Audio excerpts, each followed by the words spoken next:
Hello guys! So yan, panibagong araw, panibagong video naman tayo ngayong araw to. So yan, ngayong araw magsisimula na tayo sa ating trabaho. So ako ay isang technician dito sa lugar namin sa Nabua Camarines Sur. So employed rin ako sa private company.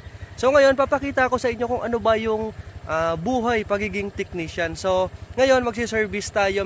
Marami na yung tawag sa atin, marami na nag-aantay sa atin. So iisa-isahin na natin pupuntahan. Pero mas pa-priority natin yung mas nangangailangan muna. So yung hindi naman masyadong alanganin, ihuhuli na natin, pero isisecure natin o sisiguraduhin natin na mapupuntahan natin lahat ngayong araw na to. So marami rin akong schedule ng castration ngayon, putol ng buntot, ngipin, turok ng antibiotic sa mga inahing kakapanganak pa lang. So yan, subaybayan nyo at makikita nyo kung gaano ka tiyaga dapat dito at kailangan yung hilig mo, yung passion is nandito kasi hindi mo makakayanang tiyagaan yung ganitong klase ng trabaho kung wala sa hilig mo kasi halos araw-araw tingnan nyo naman ang init-init na pero mag-alas 7 pa lang ng umaga pero babiyahin ako. So makikita nyo kung ano ba yung ginagawa ko araw-araw. So ito na yung daily routine ko. So sa isang linggo merong 7 araw. So sa 7 araw na yan meron lang akong isang araw na break pero kahit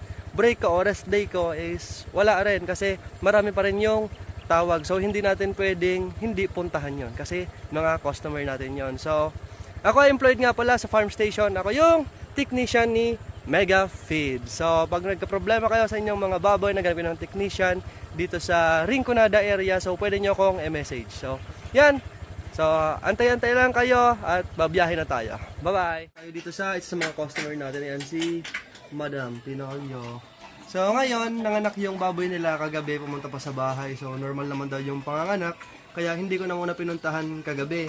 So ngayon kung maaga pinuntahan, so ano ba yung unang ginagawa natin kapag nanganak yung ating mga alagang baboy? So una, naggagawin natin is tuturukan natin yung inahin ng antibiotic kasi syempre laging magkakaroon ng sugat yung loob o yung sa reproductive niya kasi nanganak nga. So yan, para iwas infection, hindi mag-discharge ng kulay puti. Kasi pag yung baboy natin ay nag-discharge ng kulay puti, meaning nun is may infection yung inahin natin. So ngayon, anong gagawin natin? Tuturukan ng antibacterial, tapos magpuputol tayo ng mga biik ng ngipin at buntol. So ito na yung gamit natin.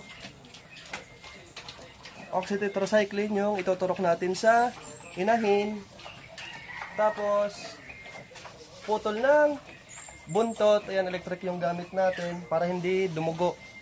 Tapos ayan, nakababad pa sa mainit na tubig yung nail cutter pamputol ng ngipin. So importante yon kasi kapag may kalawang at ginamit natin sa biik, pwedeng matete na yung biik, maninigas yung buong katawan yan at mahirap nang makasurvive.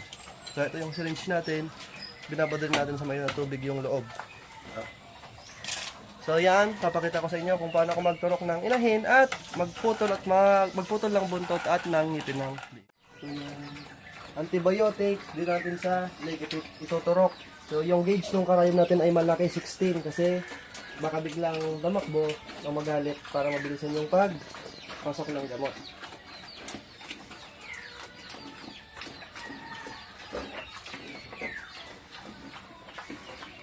So, ganun lang naman kabilis.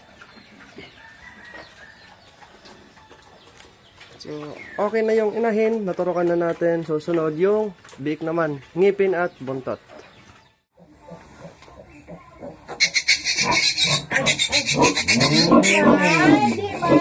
Buto na sa ako. Ito na nag-query-query mo. Abangoy.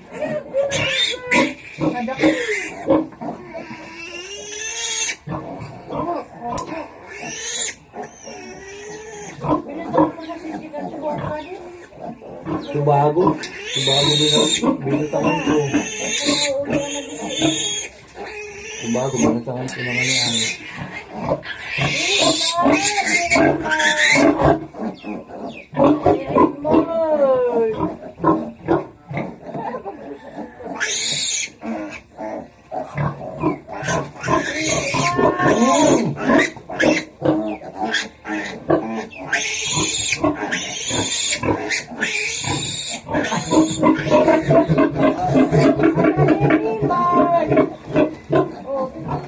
Alin na mga nakasaka ko man.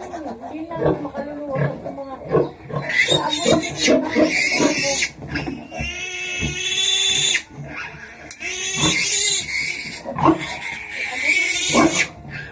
Ubod mo ano eh.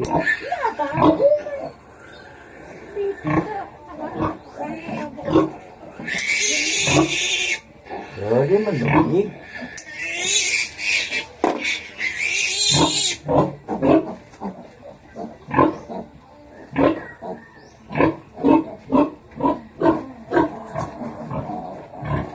Di man baga, parang alin sabi ko na rin di magbago sa inyo.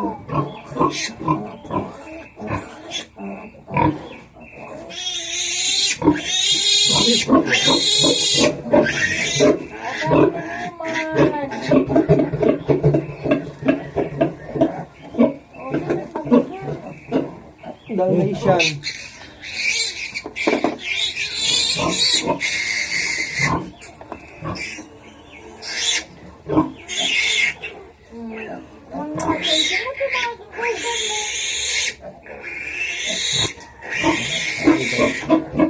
Lagi ko ito.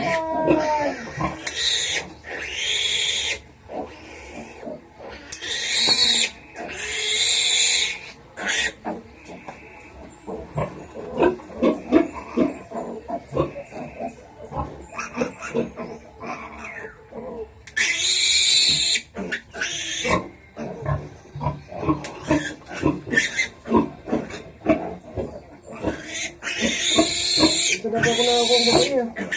Puro lalaki. Puro nakura. Di mo na naroon ka. Upat na, puro lalaki. Pero ang adult sa mga mag-imisin. 5 to 7 days? Oo, marugan mo to baby mo. Babay yung bagay. Marugan mo.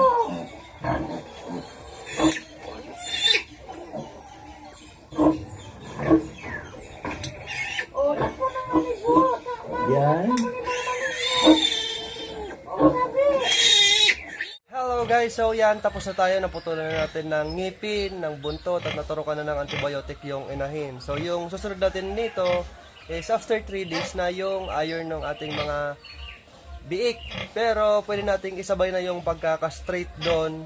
From 3 to 7 days, pwede nang ika-straight yung ating biik. Yun kasi yung pinaka best day naman para sa mga biik pagdating sa pagkaka-straight. Kasi kung dati pinapabot natin ng 14 days bago ika-straight, ngayon 3 to 7 days na lang para mas maliit yung sugat, mas less stress at mas may iwasan natin yung infection sa sugat. Kasi kung masyado nang malaki, abutan ng mga 10 days and above, syempre mas malaki na rin yung itlog nila, mas malaki na rin yung sugat na kailangan gawin kapag magkaka-straight. So yan, kung nagkaka-straight naman ako is isang biyak lang naman yung ginagawa ko, hindi dalawa na sa kada itlog. So isa lang, tapos tiris na lang nung itlog, so nilalabas. So yan, pabalik na lang tayo dito kay Sir. So Sunday ngayon, Tuesday. So by Tuesday, pupunta na ako dito para sa first dose ng iron ng mga cake. So yan, hanggang dito na lang muna guys. Bye bye!